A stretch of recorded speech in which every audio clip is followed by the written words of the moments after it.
The largest placement fee of Russell Selection is £220,403. Here is how I won the client, how the fee was calculated, and how you can do the same. It sounds like a bit of a storybook, but the journey started 3 years prior to the fee actually being boarded. I'd taken on a contingent search from a private equity firm for a search within the private equity firm and in the portfolio company. Ironically, the client, it was contingent, and the client ended up cancelling both searches and ghosted me and disappeared.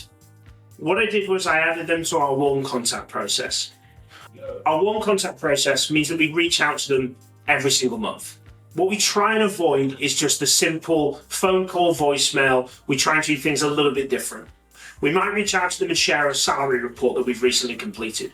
We'll reach out to them and share a market report the following month. We might reach out to them about a candidate the next month. And we'll use different tactics to try and remain top of mind with no responses, but knowing that they hopefully are reading these emails and that when they do need an executive search firm, we're going to be in the pot to work with them.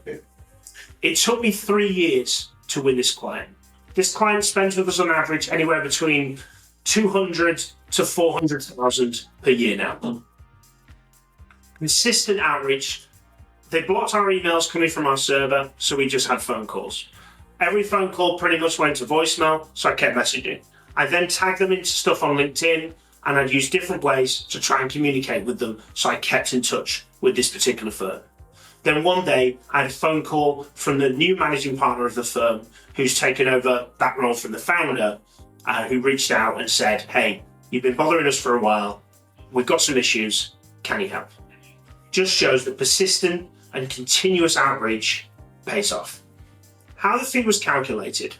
This was a chief exec search for a metal manufacturing business in the States. The basic salary of the individual was $425,000 with a 100% bonus. The full cash compensation was $850,000, and the fee amounted in US dollars to $272,000, which obviously, when we converted into pounds as the pre-mentioned figure. What's important here is that we did this on the basis of full cash comp, rather than just basic salary. So my recommendations for you to be able to do the same. One is treat every single prospect that you have conversations with as a warm contact. If you had a phone call with John 2-3 weeks ago, add him to your warm contacts process and everyone you speak to from there, and keep with a consistent outreach to those individuals as explained previously. So how can you do the same so you can achieve a £220,403 fee, or hopefully higher? One is to create a warm contact process. Every single prospect that you add in, that you have a conversation with, that you have dialogue with, and I'd say this has to be over the phone, not just via email, add them into your warm contact process. Come up with a 12-month plan and just continually drip information and valuable content into them with the odd message of a candidate, of a profile. Don't just send them candidates every week. Don't just send them candidates every month. Do things a little bit differently to encourage them to respond. Point number 2 is I recommend that you change, if you are on basic salary, change that to full cash compensation. Now, not every firm is going to want to agree to that, but eventually you will only work with firms that do agree with that. And we made that transition, and now pretty much 90-95% of all of our searches are all on the basis of full cash compensation. We don't consider the ones where they go, can we do it just on basic salary? But it's a journey and it takes some time to change. And number 3, just because a prospect doesn't respond to you doesn't mean that you give up on them.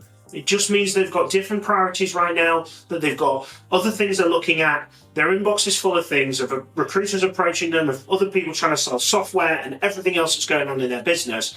The priority is not you, but they may still be reading your emails. They may not, but you don't know if they are or they aren't. So send them anyway. So do the voicemails, do the voice notes, use all the different methods, but never ever forget about a prospect.